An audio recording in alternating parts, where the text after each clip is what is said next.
네. 기재부 장관님 그리고 공직자님들 수고 많으십니다.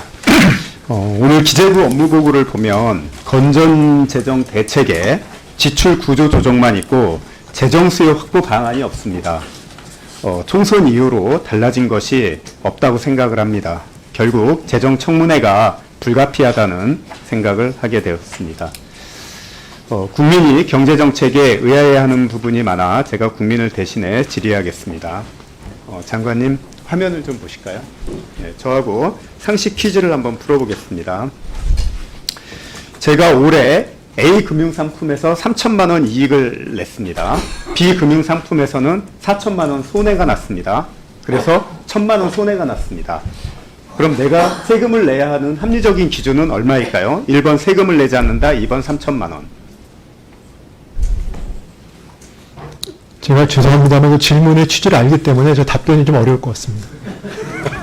왜 그러냐면, 아까 왜 그러냐면, 예. 저거는 저 사안을 놓고 봤을 때 무슨 말씀인지 아실 겁니다. 1번이 합리적입니다. 1번이 우리가 가기로 한 금투세이고 2번이 현행 세제입니다. 자, 다음 문제 한번 보실까요?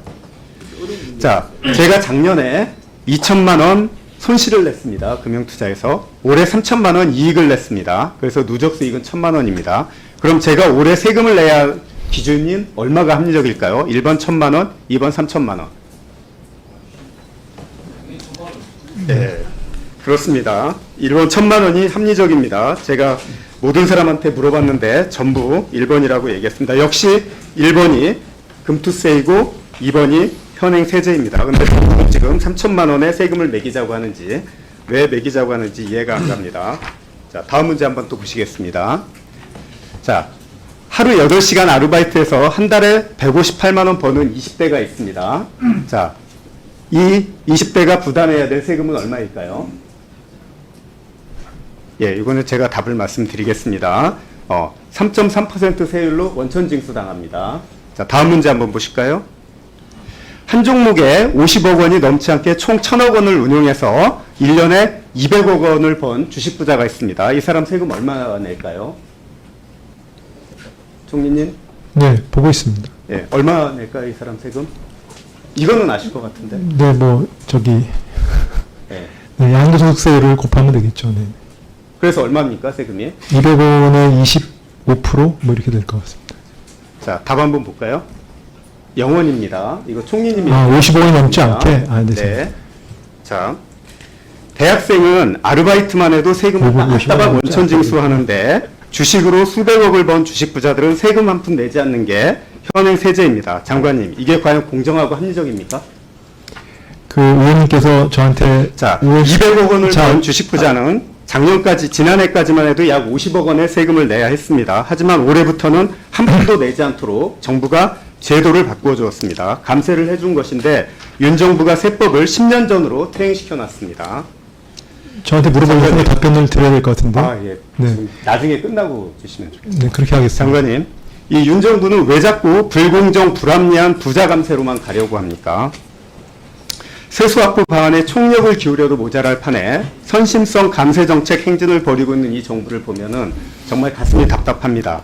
세금 깎아주겠다는데 마다할 사람이 어디 있겠습니까? 서민 예산 삭감하고 미래 먹거리를 준비하는 R&D 예산을 대폭 깎으면서 부자들 주머니만 두둑하게 만들어주는 게 과연 어떤 근거로 정당화될 수 있겠습니까? 윤 정부의 부자 감세 행진은 금투세 폐지에서 그 절정을 이루고 있습니다. 여야 합의로 내년부터 시행 예정이던 금투세는 일정액 이상의 주식, 펀드 등의 투자 수익을 얻은 사람에게 부과되는 세금입니다. 소득 있는 곳에 세금 있다라는 원칙에서 볼 때 당연히 도입되어야 하는 세금입니다.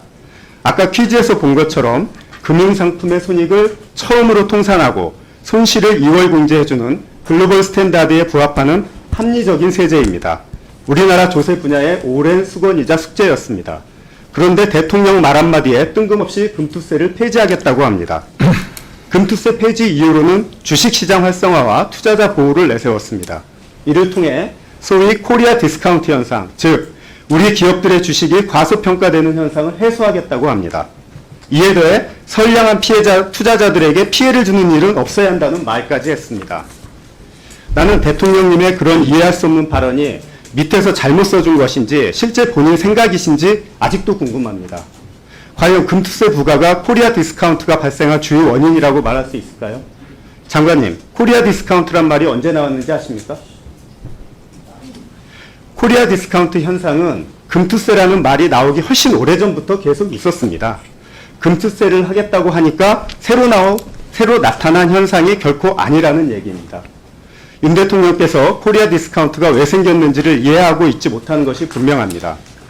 정부는 세금으로 부동산 가격 잡는다고 전 정부를 비판했습니다.